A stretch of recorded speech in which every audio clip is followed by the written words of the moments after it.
I didn't know what to expect. I didn't feel like the right fit. And I didn't even know if it was gonna be the right fit for me. I just knew I needed to be employable.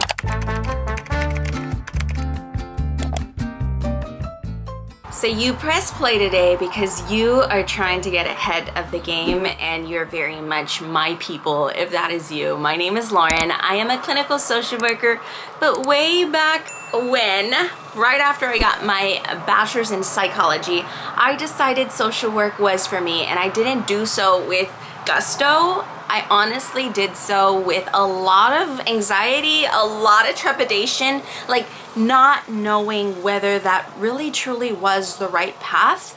And sitting here now today, several years later, nearly 20 years later, I wouldn't do anything different at all. In fact, real quick, kind of just to get all of the anxiety out of your system, there are actually LPCs, those are licensed professional counselors, that go back to a master's program in social work to get the LMSW and then work their way up to the LCSW. It is that beneficial. So you are on the right path if you are here.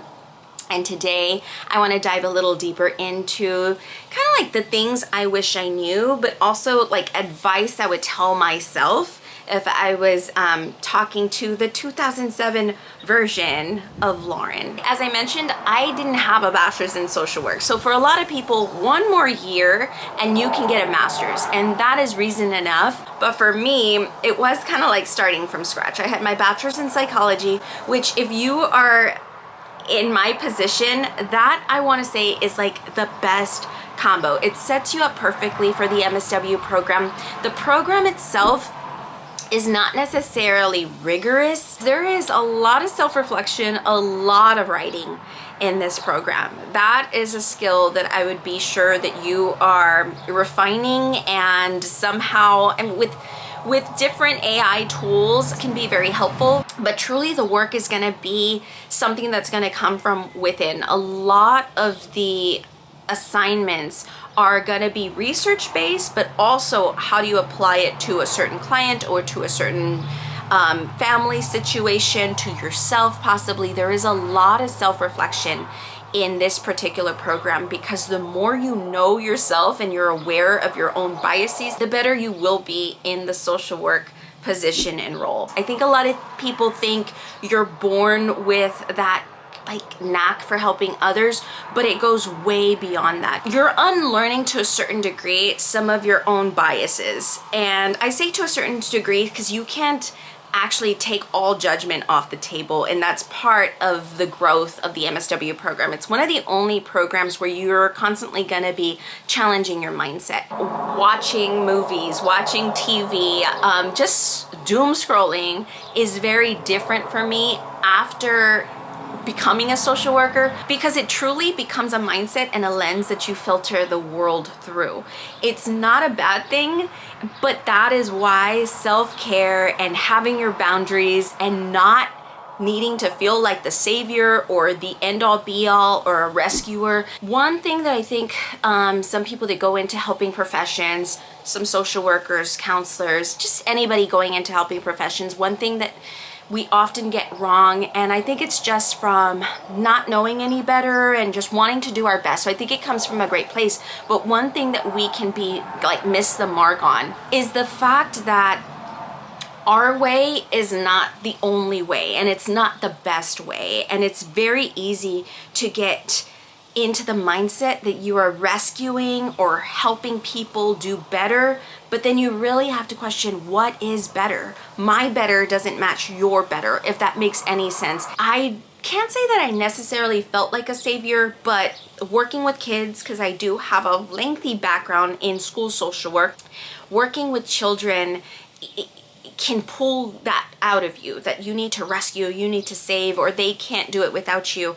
And I think that's what taught me that the client has full autonomy. No matter their age, they know their life better than we will ever know it. We get to just have a small glimpse. And I'm talking very much from a clinical lens. And the beautiful thing about social work is I'm in this video kind of ignoring the macro and mezzo lenses. Those you'll also learn throughout this program. And those lenses, believe me, it is not a throwaway busy work type of thing. Those lenses, especially if you're super clinical, which surprise, surprise, I am as an LCSW, the mezzo and macro lenses come in handy to know the community, to know the neighborhood, the worldview, to be able to take your lens of the individual and expand it out is what I feel other professionals are starting to do. I think the very best clinicians and social workers get there and they understand that, and that's that level of respect for the client that's sitting in front of you is paramount. It is priceless, because a client can tell when you're truly and authentically and genuinely there for the right reason. And I jumped right in there because I really feel that is something that I would have liked to hear early on. It's not like your typical study tips and like survival guide 101, but it is kind of like the abstract thinking and thoughts, the mindset that you want to be well into your career as a social worker. Another thing I would tell myself, I don't know if you've seen these career field, they're beautiful. They're like these different breakdowns of what archetype fits this career field, or basically what's the social work archetype. And you always see on there extroverted or social or outgoing. And I wouldn't say I'm not those things, but I definitely, back in 2007, back at the start of everything, I wasn't a social butterfly. I was more of a wallflower. To be completely honest, I am a little bit of, what is it called?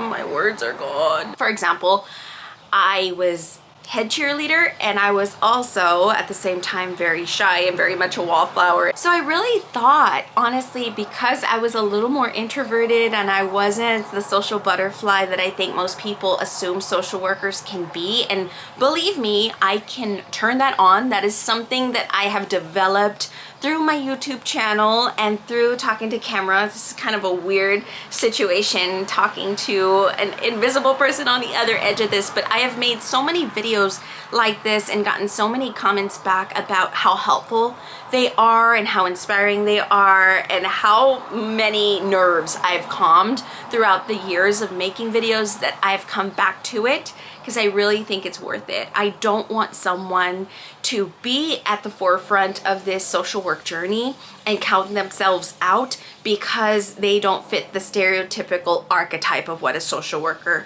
should be. But my goal in making this video and sharing this particular piece of advice is the fact that in social work, because we work with so many different individuals, there should not be a social work archetype, other than the fact that you want the world, and this is so cheesy and cliche, but you want to leave the world better than how you found it.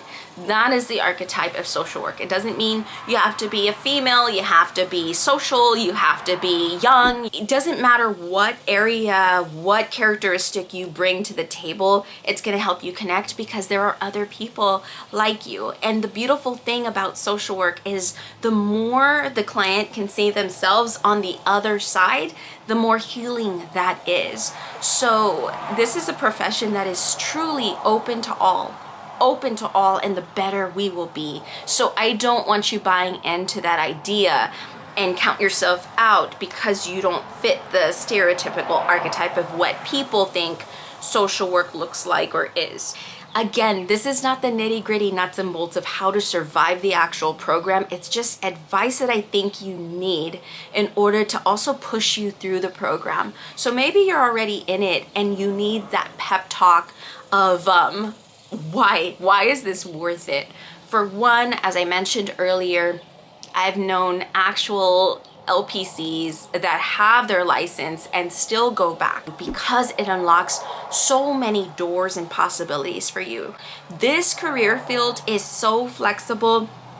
You can completely change your direction, your population, your work setting. You can travel. There are some actual positions. The position I'm in now as the director of psychological health is only open to LCSWs. It is very highly respected. It comes with stereotypes though. I do want to share that. And I know you already know that if you are watching this video. Some of those, that trepidation and those anxieties might come from the fact that there's some pretty ugly stigmas that come with the title of social work.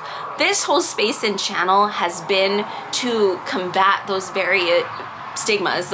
There are bad eggs in every single profession, and I do feel like this is not a profession for someone that wants to tell others what to do, that wants to kind of be in that bossy type of role.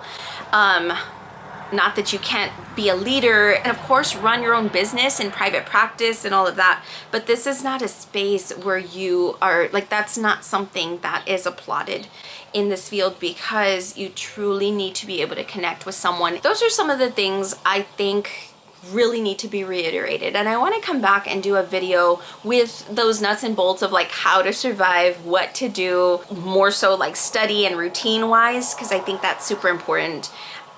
But the program itself is going to teach you how to start applying different skills. The work-life balance, that is going to be something, if you can learn and put routines into place during your MSW program that work for you, those will carry you on through your actual career field, because it is a constant balance of how to utilize yourself, how to take care of yourself so you can show up for a client as your very best self.